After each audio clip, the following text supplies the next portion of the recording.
खरं नाही, तो हेच बोलू लागला.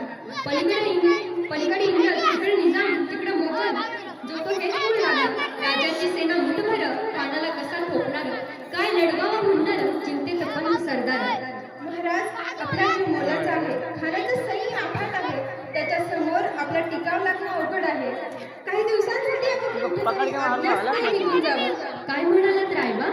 मासाहेब, आम्हाला आमच्या जीवाची पर्वा नाही. राजांचा जीव वाचणं गरजेचं आहे.